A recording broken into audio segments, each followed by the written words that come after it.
Welcome to Real Guyanese Media, where we bring you the real news, raw and unfiltered, straight from the streets of Guyana. No sugarcoating, no big media spin, just facts, voices from the people, and stories that matter. Whether it's politics, culture, community issues, or breaking news. So if you're tired of fake news and want the real story, hit that subscribe button and join the movement. This is Real Guyanese Media, where truth speaks loud. This is not Jongdin, this is murder. And Alfred know about this. And we as family, we need justice for our child.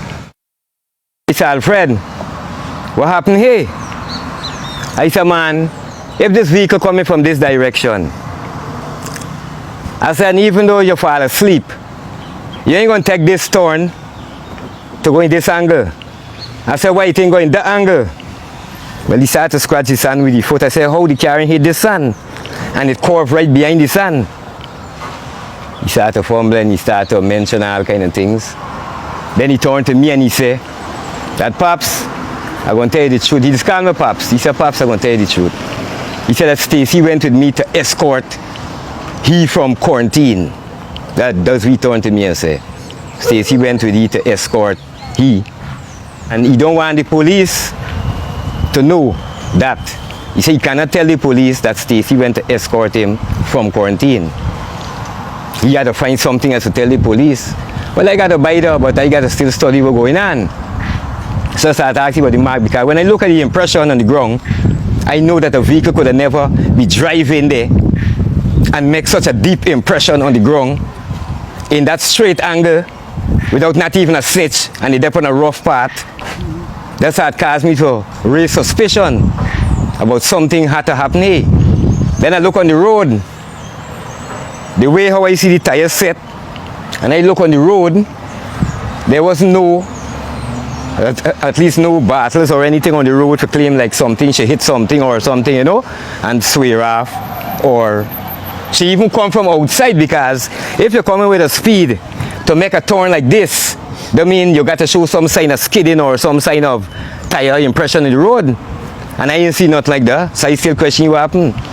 The car wasn't even no way far from the car now. And I said if the car they're going with the engine, at least it would have over the other side.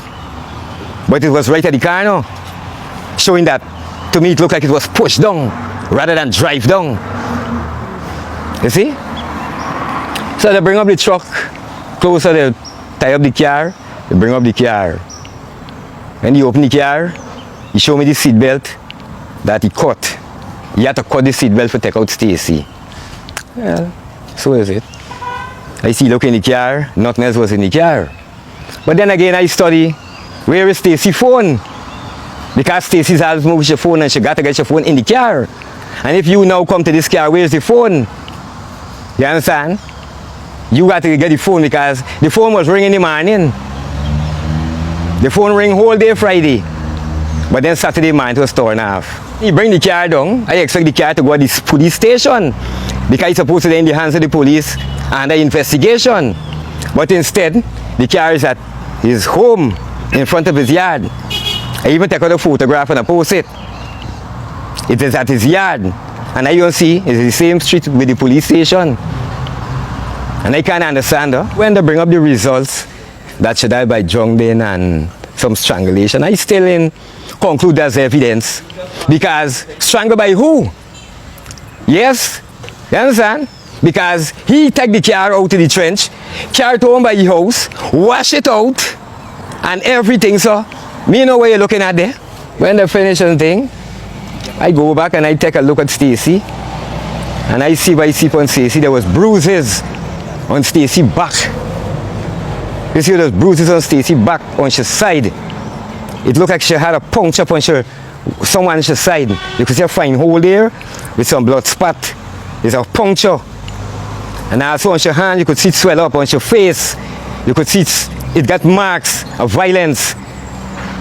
The water in the lungs, yes, is Jongdin. You rule Jongdin, but many things happen before Jongdin. You could be hit and fall. Somebody could strangle you until 99%, and the 1% you're helpless, you can't do nothing. Whatsoever the water come in your mouth and your nose, you gotta take it because you can't help yourself.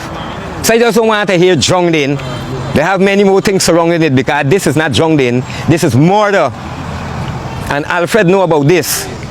And we as family, we need justice for our child.